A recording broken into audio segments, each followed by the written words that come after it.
The crack was sharper than a scream, a dry, splintering sound that sliced through the quiet morning air like a shard of glass. It was worse than a shout. It was the sound of independence being broken, the sound of dignity being trampled, and it was the sound that 82-year-old Eleanor Vance would never, ever forget. In the moment that her white cane, her faithful guide, was snapped in two beneath a police officer's boot, her world plunged not just into the darkness of blindness, but into the darkness of despair. But that officer didn't know. He had no idea that he'd just made the biggest mistake of his career and perhaps his entire life. He didn't know that the trembling, blind woman before him was not alone, and he certainly didn't know that in mere seconds, justice was driving to the scene, moving with the speed of a controlled rage and carrying the badge of the Federal Bureau of Investigation. Welcome back to the channel. Wherever you are right now, whatever time it is, I want you to let me know in the comments below. Are you listening to this in the morning, on your commute, during a lunch break, or late at night when the rest of the world has fallen asleep? Share it with me. I want to know in what corners of the world our story is resonating today. Now, I want you to come with me. Travel back just 30 minutes before that terrible crack echoed on the pavement. That morning had begun like any other for the last 15 years of Eleanor Vance's life. The April sunlight streamed through her window, not something she could see, but something she could feel, a gentle warmth on her wrinkled skin. Eleanor was blind, a casualty of the diabetes that had stolen her sight years ago. But she had never, ever let the darkness define her. Her small apartment was impeccably neat, organized by a flawless map that existed only in her mind. The teacup to the right of the sink, the sugar box just above it, the old radio on the kitchen counter always ready to play the smooth jazz of the 60s. This morning was no different. She moved through the familiar landscape of her kitchen with a grace and confidence that many sighted people would envy. She brewed herself a cup of Earl Grey tea, the scent of bergamot awakening her other senses. She sat in her favorite armchair, and next to it rested her polished oak cane. It wasn't just a tool, it was a part of her, a gift from her late husband Samuel, who had carved it himself, sanding it smooth and etching a small inscription she could feel with her fingertips. "My love will always guide you." Samuel had been gone for 10 years, but the cane remained, a physical manifestation of his promise. Every tap on the sidewalk was a whisper from the past, a reassurance of love and independence. Today was a special day. It was the day she collected her pension check, and then she would visit the library for some new audiobooks. It was her monthly ritual, her small adventure into the wider world. She carefully put on her powder blue coat and a soft felt hat. She reached for the cane, her fingers tracing the familiar inscription, and she smiled. "All right, Samuel," she whispered to the quiet room. "Let's go." The door clicked shut behind her, sealing in the warmth and safety, and pushing her out into the world she could only navigate by sound, by scent, and by the steady tap, tap, tap of her oak wood cane. She had no idea that today the world would not greet her with its usual kindness. A shadow of prejudice and abuse of power was lurking on her familiar street, waiting to break not just her cane, but her faith in the very idea of justice.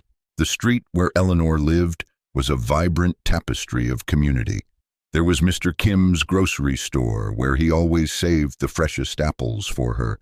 There was the Mexican bakery, where the smell of sweet bread was a constant morning greeting. There were children of all colors playing together on the sidewalks. It wasn't a perfect neighborhood, but it was home. Eleanor felt its lifeblood with every step. The call of the paperboy, the chatter of students, the faint jingle of an ice cream truck down the block. Her cane tapped a steady, rhythmic beat on the concrete, a familiar melody in the symphony of the street. She was heading for the bus stop, just a few blocks away, a journey she had made hundreds of times. Meanwhile, in a patrol car, Officer Frank Miller was nursing a lukewarm coffee and a bad mood. Miller had been a cop for 12 years. He'd joined the force with some vague idea of serving and protecting, but that idealism had long since eroded, replaced by a cynical and deep-seated prejudice he would never admit to. To Miller, the world was divided into people like him and the others. He looked at this neighborhood not as a guardian, but as a warden. Every loud laugh, every group of teenagers was a potential threat in his eyes. Today, he was in a particularly foul temper, a fight with his wife, mounting bills, a supervisor who was always on his case. He needed an outlet, an easy target to reassert the little power he felt he had left. And then he saw her, Eleanor, a small, slow-moving figure tapping her way along the sidewalk. To a normal person, she was a picture of resilience, but to Miller, she was an annoyance. "Another one," he muttered under his breath, "holding up the whole world." He didn't see a respected elder. He saw a black woman who was blind, a combination that in his toxic mind equated to weakness and trouble. Eleanor was preparing to cross a small side street. She stopped at the curb, as she always did, cocking her head to listen for traffic. It was a safety rule she never broke. She heard the low hum of an engine approaching and waited patiently. It was Miller's patrol car. Instead of simply driving past, or perhaps as a decent human being might, stopping to wave her across, Miller chose a different path. He gunned the engine abruptly, then slammed on the brakes right in front of her, making the tires screech on the asphalt. Eleanor jumped, her heart leaping into her throat. She took a reflexive step back, her cane trembling in her hand. "What is it?" she called out, her voice filled with alarm. Miller rolled down his window, his face a mask of irritation. "What are you doing, standing in the middle of the road?" he barked, his tone dripping with condescension. "Can't you see a car coming?" The question was as cruel as it was stupid. Eleanor, though frightened, tried to remain calm. "Sir, I am blind. I was waiting to cross safely." "Blind?" Miller smirked, a humorless, ugly twisting of his lips. "Well, you should be more careful then. You're obstructing traffic." He cut the engine, opened his door, and stepped out. His large frame cast a shadow over her. The smell of stale coffee and something sour like pure discontent filled the air. The fateful confrontation had begun, sparked by the patience of one and the cruelty of the other. Eleanor had no idea that her resilience was about to be tested like never before, and that her oaken companion was about to become the first casualty. The presence of Officer Miller enveloped Eleanor like a dark cloud. She could feel the hostility radiating from him, a chill that had nothing to do with the morning air. She drew herself up, her heart still hammering against her ribs. "Officer," she said, her voice clear and respectful, "I had no intention of obstructing anyone. I was simply following the rules for pedestrians." "The rules?" Miller scoffed, the sound like grinding metal. "The rules are to be aware of your surroundings. You've been standing here too long. Move it." He gestured impatiently with his hand. "I will move as soon as I am certain it is safe to do so," Eleanor replied, a new firmness in her voice. She was not a child to be scolded. She was a citizen, a taxpayer, and she deserved respect. That firmness seemed to enrage Miller even more. In his mind, someone like Eleanor had no right to be firm with him. He was the law. He was the power. He stepped closer, closing the distance between them. "Listen, old woman," he said, his voice a low growl. "I don't have time for this. Either you move or I'll move you." "Move me," Eleanor repeated, a knot of deep unease tightening in her stomach. "What are you going to do?" "I said move," Miller roared, the force of his voice causing a few passers-by to turn and stare. A few people paused at a distance, curious but wary. Nobody wanted trouble with the police. Eleanor felt the ground shift beneath her feet. She was terrified, but the resilience forged over 8 decades refused to let her crumble. She gripped her cane tighter, the smooth wood an anchor in a swirling sea of fear. "I will not go until I feel it is safe. That is my right." That was the final straw. For Miller, this was no longer about traffic. This was a direct challenge to his authority. A blind, black old woman was defying him. Rage clouded his judgment. All the frustrations of his day, his week, his entire career boiled over, seeking an escape valve. And that valve was right there in Eleanor's hand. "You're right," he repeated, his voice thick with mockery. "I'll show you you're right." He took one long, decisive step. And before Eleanor could react, before the onlookers could process what was happening, Miller's hand shot out and seized the oak cane. Eleanor cried out in surprise and fear, trying to hold on to her companion. But the strength of an 82-year-old woman was no match for a grown man in a fit of fury. Miller yanked it free. Eleanor staggered, thrown off balance. She reached out into the empty air, grasping at nothing. Her world of sound exploded into chaos. The traffic, the voices, the frantic drumming of her own heart, all merged into a single, overwhelming noise.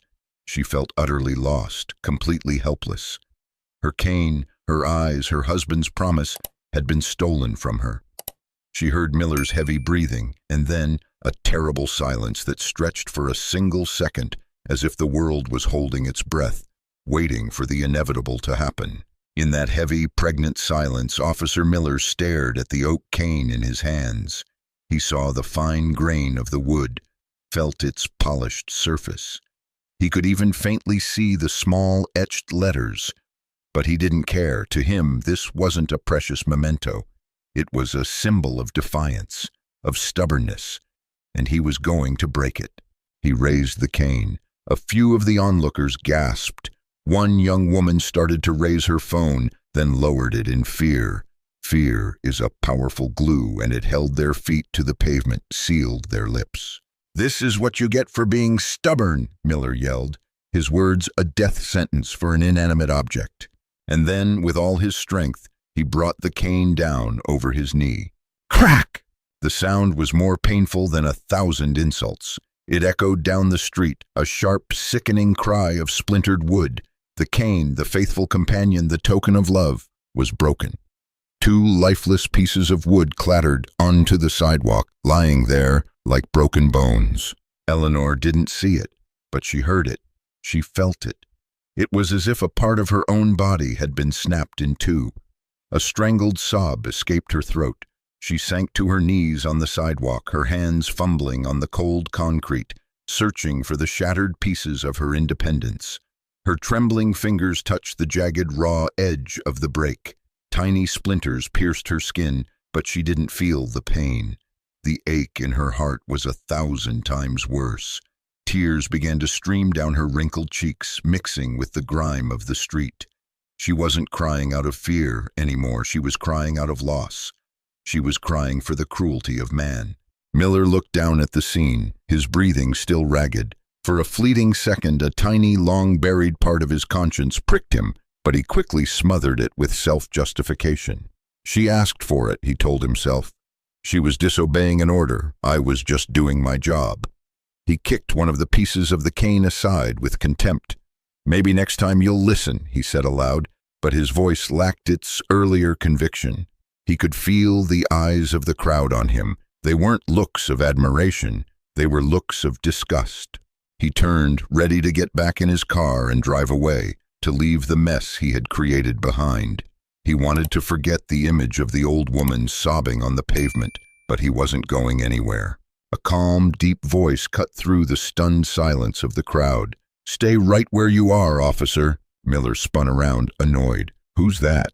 A young, well-dressed man stepped out from the small crowd. He wasn't as large as Miller, but he carried himself with an air of authority and confidence that made Miller uneasy. He walked past the onlookers, directly to Eleanor. "Mom," he said, his voice gentle and filled with pain as he took in the sight of her and the broken cane. "Mom, I'm here." Eleanor looked up, her face streaked with tears. "Marcus?" she whispered, unable to believe it. "Marcus, my son." Miller froze. "Marcus?" He knew that name. No, it couldn't be. A cold drop of sweat began to trace a path down his spine. The man, Marcus, gently helped his mother to her feet. Then he turned to face Miller. His eyes were like ice. He slowly reached into his suit jacket and pulled out a leather wallet. He flipped it open, revealing something that made Miller's heart stop cold. A gleaming gold badge. "Marcus Vance," the man said, all the gentleness gone from his voice, replaced by the cold hardness of steel. "Special Agent, Federal Bureau of Investigation. Officer, you are being detained for questioning. You have the right to remain silent." The entire street fell silent. The balance of power had just shifted, dramatically and irrevocably. The bully had just become the prey, and the hunt had only just begun. In the instant the FBI badge flashed in the morning sun, time seemed to freeze for Officer Frank Miller. All the color drained from his face, leaving behind the stark, pasty white of pure panic. The Federal Bureau of Investigation, the FBI. Those three letters hit his mind like a sledgehammer. He had assaulted the mother of a federal agent. This was no longer an internal affairs issue, a slap on the wrist from his captain, or a civil complaint that could be easily dismissed. This was a federal nightmare, and it had just landed squarely on his head. Eleanor, meanwhile, was still trembling in her son's arms. "Marcus, how are you here?" she asked, her voice still thick with tears. "I was on my way to the office when I got a call from Mr. Kim," Marcus explained softly, his eyes never leaving Miller. "He saw the whole thing from his store and called me. 'Mom, are you hurt?'" He gently inspected her hands and face, the anger in his eyes deepening as he saw the small scratches on her fingers from the splintered wood. "My boy," was all Eleanor could say, clinging to his arm as if it were the only solid thing in the world. Marcus turned his full attention back to Miller. "Officer, let me see your identification. Name and badge number." His voice was cold, clinical, devoid of emotion. It was that very calmness that was so terrifying. It spoke of a powerful rage, held in check by the iron discipline of the Bureau. Miller fumbled for his wallet, his fingers so clumsy he almost dropped it. "Frank Miller, badge 714, he stammered. "Officer Miller," Marcus said, repeating the name as if committing it to memory. "Are you aware that your actions have likely violated multiple sections of the U.S. Code? Specifically Title 18, Section 242, Deprivation of Rights under Color of Law, and possibly the Americans with Disabilities Act." Marcus recited the statutes flawlessly, each word another nail in the coffin of Miller's career. I was just trying to maintain order," Miller managed to say, but the words sounded weak and pathetic, even to his own ears.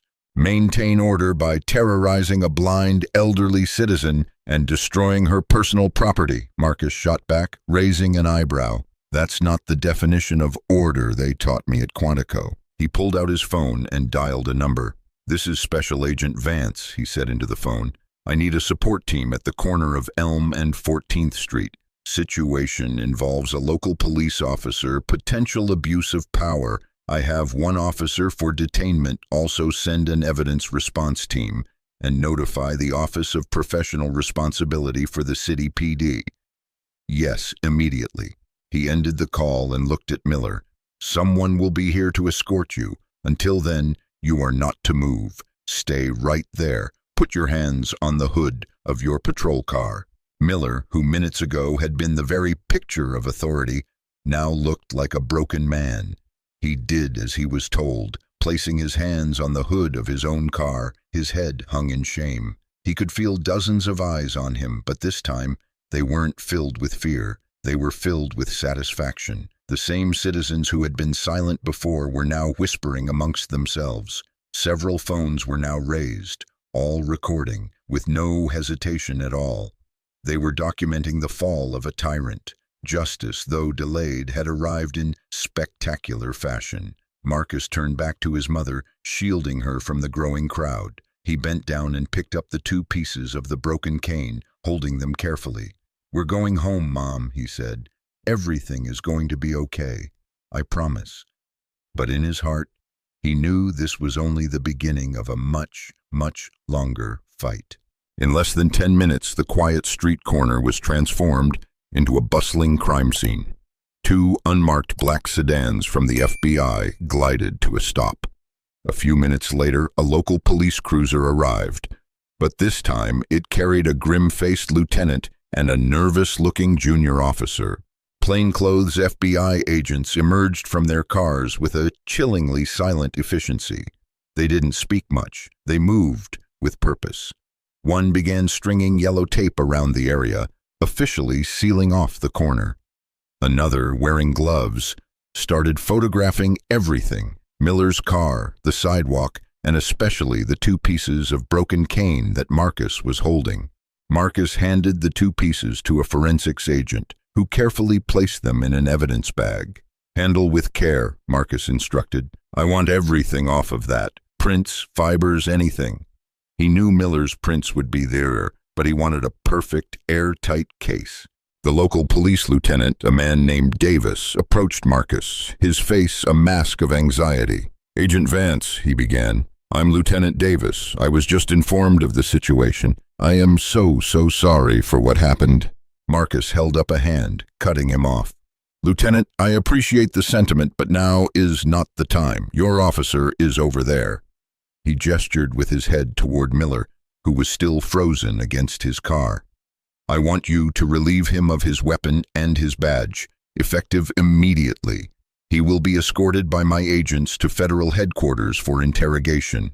This is now a federal investigation, and your department is expected to cooperate fully." Lieutenant Davis swallowed hard. He knew he had no choice. An FBI investigation into his precinct was the worst-case scenario. It could uncover far more than the actions of a single officer. "Understood, Agent." He motioned to the young officer with him. "Jones, come here. Disarm Officer Miller." The young officer, Jones, looked to be barely out of his 20s. He approached Miller with a look of profound discomfort. Miller was a senior officer. Jones had probably looked up to him at one point. Now he had to disarm the man in front of a crowd of civilians and FBI agents. It was a public humiliation. Jones mechanically followed the order, taking Miller's gun and badge, placing them in a bag. Miller said nothing. His face was a stony mask. But inside, a hurricane of shame, anger, and pure fear was raging. Meanwhile, Marcus was speaking to the witnesses. He approached the young woman who had almost filmed the incident. "Miss," he said, his tone much warmer now, "I'm Agent Vance. I understand you saw what happened." The young woman nodded, still shaken. "Yes, sir, it was awful. He broke her cane for no reason." "Would you be willing to give a formal statement?" Marcus asked. "Your testimony is very important." "Of course," she said, her voice firming with resolve. "People like him shouldn't be allowed to wear a badge." Marcus nodded, thanked her, and took her contact information. He made his way around the small crowd, speaking to Mr. Kim from the grocery store, to a man who had been walking his dog, to anyone who had seen anything. He was building an impenetrable wall of evidence around Frank Miller. Every statement was a brick. Every photograph was a layer of mortar. He didn't just want Miller punished. He wanted to send a message. A message that the days of consequence-free abuse of power were over, at least on this street, on this day. After ensuring everything was under control, he returned to his mother, who was sitting quietly on the bus stop bench, watched over by a female agent. "Let's go, Mom," he said softly. "I'll take you home." He took her arm and guided her away, through the crowd and under the yellow tape. As they passed Miller, who was now being placed in handcuffs by 2 FBI agents, Eleanor paused for just a moment. She said nothing. She just stood there, a silent, powerful presence. Miller refused to lift his head to look at her. He knew. He knew he hadn't just broken a cane. He had broken his own future. Eleanor's apartment, which had been a haven of peace just an hour before, now felt different. The trauma of the event hung in the air. Marcus made his mother a cup of chamomile tea to calm her nerves. She sat in her familiar armchair, but her hand kept unconsciously searching for the oak cane that was no longer beside her. "Do you want to talk about it, Mom?" Marcus asked gently, sitting on the stool opposite her. Eleanor shook her head. "Not right now, son. I'm just tired." She let out a long, heavy sigh. "I don't understand why he did it. What did I do wrong?" The question was a knife in Marcus's heart. "You did nothing wrong, Mom," he said, his voice firm. He was wrong. He was completely and utterly wrong. This is not your fault. He wanted to say more, to explain the ugly reality of prejudice, the corrupting nature of power, but he knew this wasn't the time. His mother needed comfort, not a sociology lecture. His phone buzzed. It was his superior, Assistant Director Crane from the FBI field office. Marcus stepped out onto the small balcony to take the call. "Vance," Crane's serious voice came through the line. "I've seen the preliminary report. What's the situation? And how's your mother?" "My mother is stabilizing, sir. Shaken, but not physically injured," Marcus reported. "We have Officer Miller in custody. The scene is processed. We have multiple witnesses." "Good," Crane said. "But you know this isn't a simple case, Marcus. It involves local PD. There will be pushback. The police union will get involved. They will try to smear your mother, claim she was non-compliant or disorderly." "I know, sir," Marcus replied, his eyes gazing out over the city. "And I'm ready for it. They can try whatever they want. We have the evidence. Miller's actions were in broad daylight in front of dozens of people. There's no way out for him. I don't doubt your abilities, Marcus, but I need you to be careful. You are personally involved in this. I know what that means to you. Don't let your emotion compromise your professionalism. Let your team do the work. You can supervise, but maintain some distance." "Sir, with all due respect," Marcus said, a new tension in his voice, "that's my mother. I can't just stand on the sidelines." There was a pause on the other end of the line. Then Crane sighed. "I understand. All right, you'll remain lead agent. But promise me this. Follow procedure to the absolute letter. Every I dotted, every T crossed. Don't give them a single opening to attack you or this case. This is bigger than Miller now. If we do this right, it could set an important precedent." "I understand, sir. I won't let you down," Marcus promised. He hung up and went back inside. He looked at his mother, so small and fragile in her armchair, and a steel-like resolve hardened within him. He wasn't just going to make Miller pay. He was going to turn over every rock, shine a light into every dark corner of that police department. This case, which began with a broken cane, was about to become a crusade. He would do it for his mother, and he would do it for everyone like her, who had ever been bullied, belittled, or abused by those who carry the poison of hate and prejudice inside them. His personal battle had just become a mission. The interrogation room at the FBI headquarters was a cold, sterile place. No windows, just a steel table, 3 chairs, and a large one-way mirror on the wall. Frank Miller sat alone in the room, his earlier bravado completely gone, replaced by a pale, anxious look. He had asked for his lawyer, and it was the only smart thing he'd done since stepping out of his patrol car that morning. His lawyer, a man named Peterson, specialized in representing police officers. He was slick, confident, and had a handshake that was a little too firm. He entered the room, whispered something to Miller, and then Marcus and another agent walked in. "Agent Vance," Peterson began immediately, his tone patronizing. "My client here is a police officer with a stellar 12-year service record. This morning's incident was clearly a regrettable misunderstanding." Marcus sat down across from Miller, placing a thick file on the table between them. He ignored Peterson and looked directly into Miller's eyes. "A misunderstanding?" Marcus asked, his voice dangerously quiet. "Would you care to explain the misunderstanding to me, Officer Miller? Was it the part where you screamed at an 82-year-old woman, or was it the part where you snatched her cane away? Or perhaps the misunderstanding was the moment you snapped it in half?" "My client will not be answering any questions at this time," Peterson interjected. "Oh, I'm not asking your client," Marcus said, his gaze still locked on Miller. "I'm talking to the man who terrorized my mother. I want to hear it from him. Why? Why did you do it?" Miller swallowed, his throat dry. He glanced at his lawyer, who motioned for him to stay silent. Marcus let out a small, mirthless laugh. "All right, if you don't want to talk, then let me talk. We have statements from 14 witnesses, Officer Miller. 14. They all tell the exact same story. That you initiated, you escalated, and you used gratuitous force against a defenseless citizen.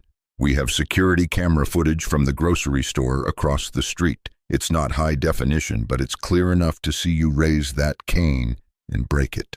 Marcus opened the file, took out a photograph, and slid it across the table. It was a close-up of the two broken pieces of the cane lying on the pavement. "And we have this, Exhibit A," he continued. "And here's another interesting thing, Officer Miller. Your body cam. Your report says it suffered a technical malfunction just before the incident. What a convenient coincidence, don't you think?"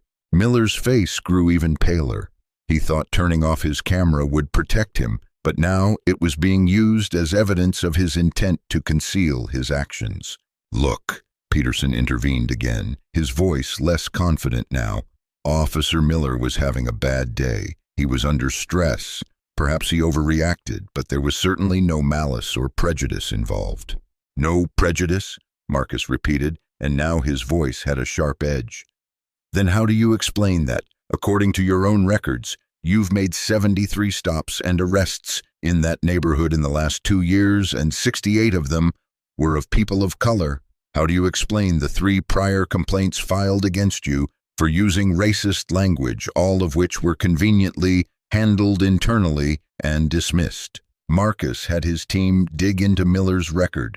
What they found painted a clear picture of a man with a long history of bias and abuse. The incident with his mother wasn't an aberration. It was a culmination. "That's irrelevant," Peterson tried to protest. "Oh, it's very relevant, counselor," Marcus said, standing up. "It shows a pattern of hate, and today that pattern went too far. This interview is over. Officer Miller, you're being held for federal prosecution. You'd better wish your client luck. He's going to need it." Marcus turned and walked out of the room, leaving Miller and his lawyer in a stunned silence. He knew the road ahead would be long, but he had just fired the first shot in the war, and it had hit its mark.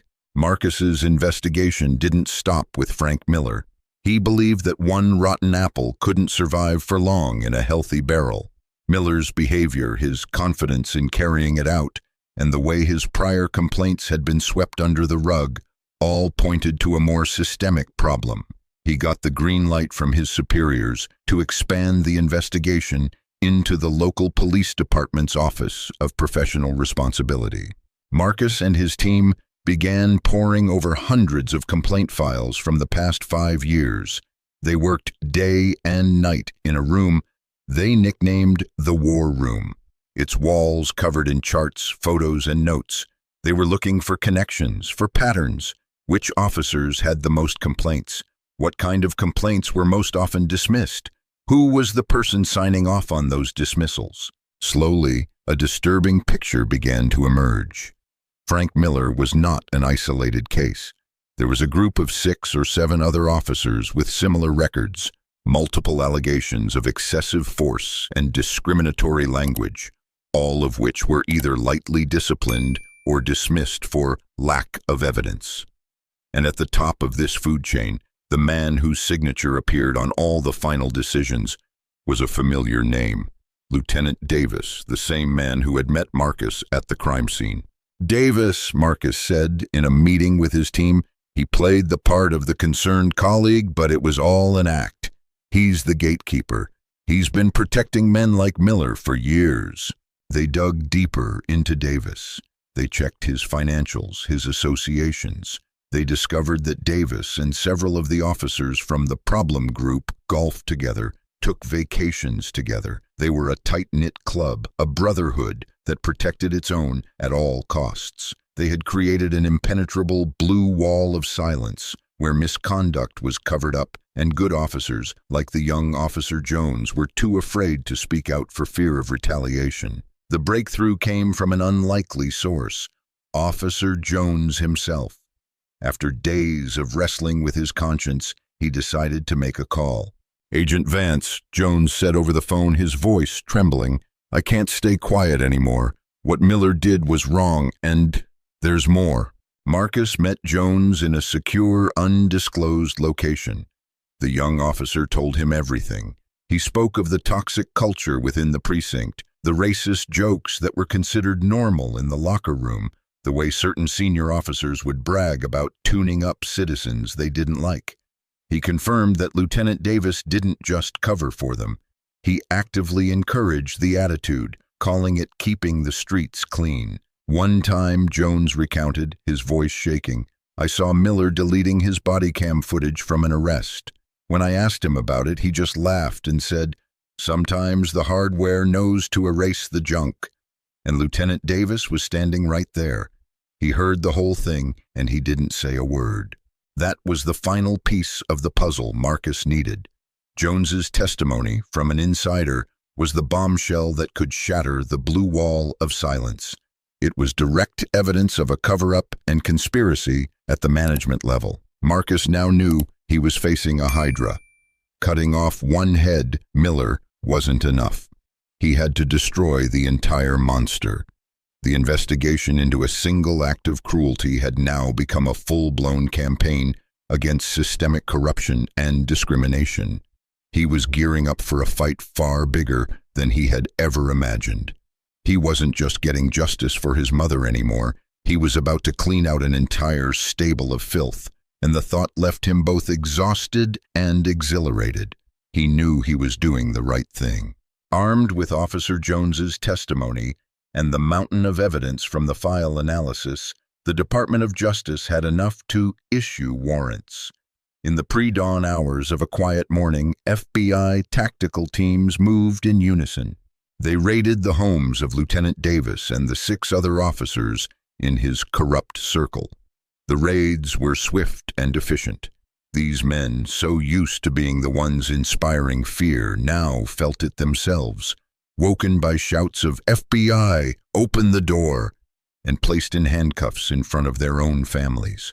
Simultaneously, other teams entered the police headquarters, securing the Office of Professional Responsibility. They seized computers, servers, and stacks of files. News of the raid spread like wildfire through the police department and the city.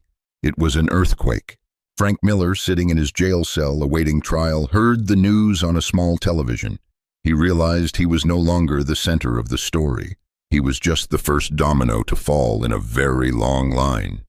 A look of betrayal and despair crossed his face. He had counted on the Brotherhood to protect him, but now they were all going down together. Faced with irrefutable evidence and the threat of long federal prison sentences, some of the arrested officers began to talk. They scrambled to make plea deals, turning on each other and pointing to Lieutenant Davis as the ringleader.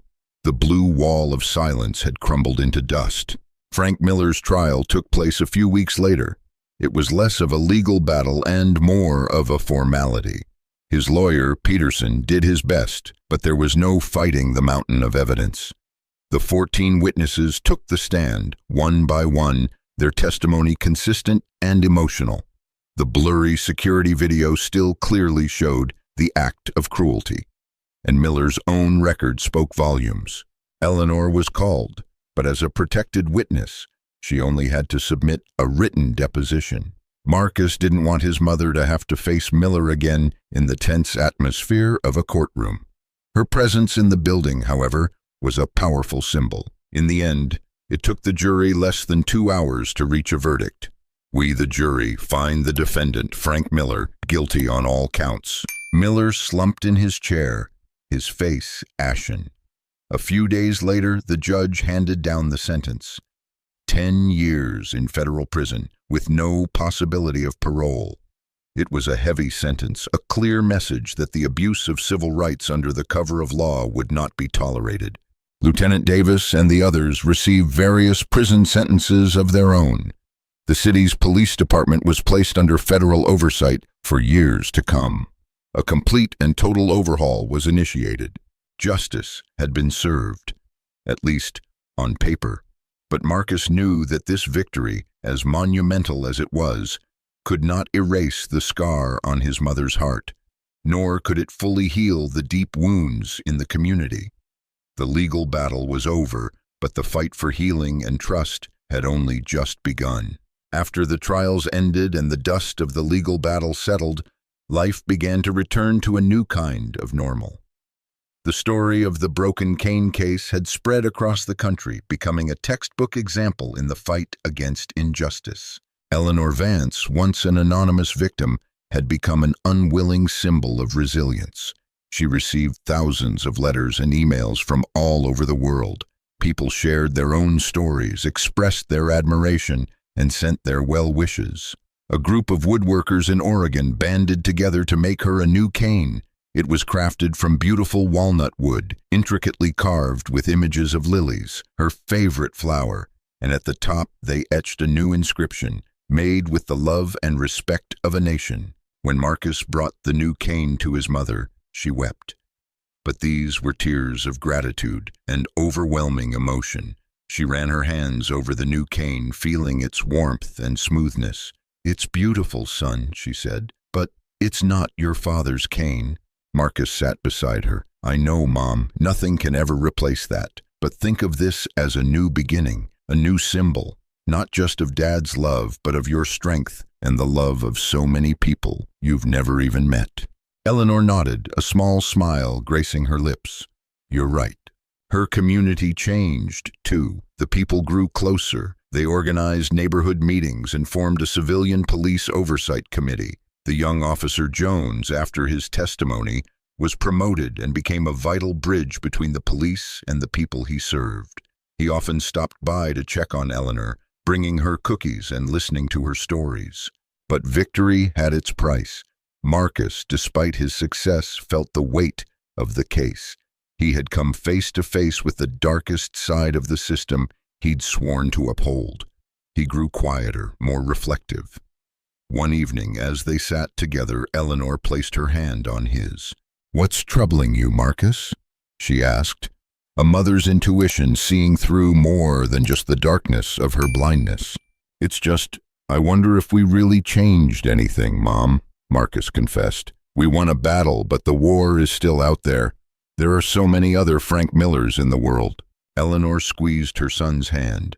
"Marcus, listen to me. We can't change the whole world in one day, but we can light a candle. And the candle you lit, son, it lit up a dark corner and it warmed a lot of cold hearts. You did more than you know. You gave me back my dignity, and you gave hope to so many others. Don't you ever, ever doubt that." Her words were a balm to his weary soul. Marcus realized that while the fight against injustice is a long and endless journey, every single act of courage, every small victory matters. It doesn't just punish the wicked, it inspires the good, and that is the true engine of change. He looked at his mother, this small woman of immense strength, and felt a wave of profound pride and love. They had weathered the storm together, and they had emerged stronger on the other side. Months passed. Eleanor Vance's life found its peaceful rhythm again. The new cane was a familiar companion. Sometimes a loud noise on the street would still make her flinch, a ghost of a painful memory. But then she would grip the smooth wood, feel its solid strength, and walk on. Marcus, after filing the final report on the case, was offered a prestigious promotion in Washington, D.C. He turned it down. He decided to stay, to keep working in his local field office. He felt his mission was here, on the ground, close to the community he had fought to protect. The story of Officer Miller and Eleanor Vance became a case study at the FBI Academy and in police departments across the nation, a cautionary tale of systemic failure and the power of justice when it is truly served. It was a reminder that no one is above the law. And just when you think the story is over, when all the threads seem to be neatly tied, there is one final detail. A detail that only Marcus and the FBI's technical team ever knew. A detail they decided not to make public because it was too cruel, too damning. But today, I'm going to tell you, because you have stayed with me to the very end, and you deserve to know the whole ugly truth. You remember Eleanor's old cane, the one her husband made with the loving inscription? When the forensic technicians examined it, they found more than just Miller's fingerprints. They found something else. Samuel, Eleanor's husband, had been a cautious man. He knew his wife was blind and that she could, at times, be vulnerable. Years ago, when the technology was still new, he had hidden a tiny micro-recording device deep inside the handle. It was simple, designed only to capture a few minutes of audio. activated by a sharp impact. It was a last resort, something he prayed she would never need. For the 10 years since his death, it had lain dormant. Until that day, Miller's violent act of snatching the cane from Eleanor's hand had been sharp enough to activate it. When the FBI technicians extracted the audio file, they heard it all. Eleanor's cry, Miller's snarling voice, and then, just before the horrifying sound of the crack, as Miller had the cane braced over his knee, the recording captured something no witness could have possibly heard. It captured a whisper from Frank Miller's own lips, spoken to himself and to the innocent object in his hands. He had whispered, "You and the old bitch deserve the same fate." It wasn't a spontaneous act of anger. It was pure, calculated malice. It confirmed everything. His hatred wasn't just some vague prejudice. It was personal, it was deep, and it was poison. This story teaches us that sometimes the greatest battle is not against the wrongful actions we can see, but against the silent hatred that hides just beneath the surface.